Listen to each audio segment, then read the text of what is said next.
Hi y'all, welcome and welcome back. In this video, we will be talking about the power of images in defining our moral community. When we ask, who should we help? Immigrants, refugees, people starving in distant countries, or the poor in our own countries, we're really asking about the boundaries of our moral community.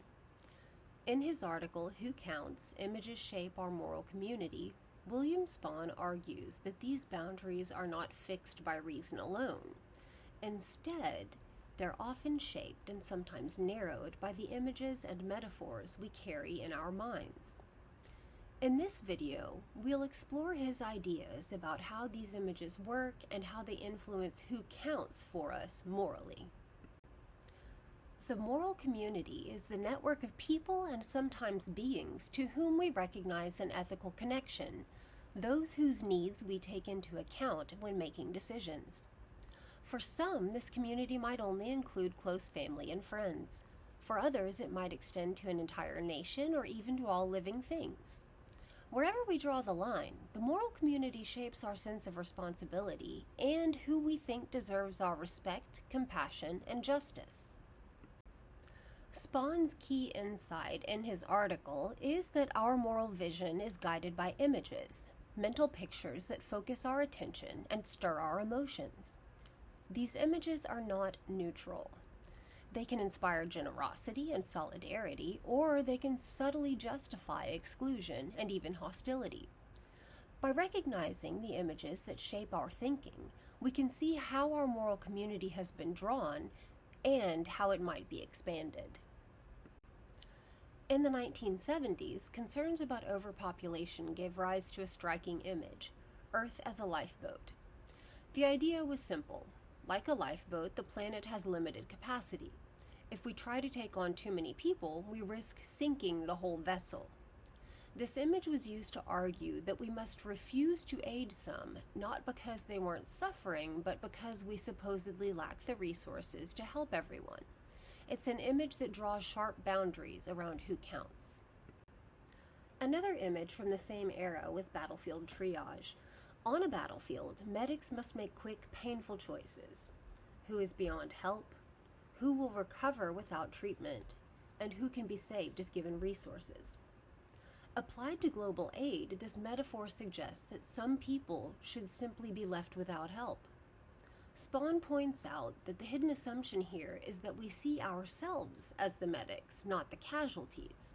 The power to decide another's fate is built into the image. A very different metaphor emerged as well: Spaceship Earth. Instead of lifeboats and triage, this image reminds us that we are all passengers on the same vessel sharing a common fate. Our success, or our survival, depends on the cooperation of everyone on board.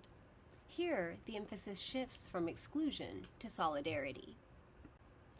Spohn then goes on to state that in today's immigration debates, we find equally powerful images. One is invasion, framing immigrants as hostile forces crossing our borders, which invites a military response. Another is waves, likening immigration to a natural disaster that floods and erodes the land. According to Spohn, both images depersonalize newcomers, heighten fear, and legitimize harsh defensive measures. But there are also images that invite compassion. The Statue of Liberty stands for hospitality, acknowledging the humanity of strangers and welcoming them in. Hospitality, as Spohn notes, is not limitless. It recognizes the needs of both the host and the guest. But it begins with seeing the other person as worthy of dignity and care.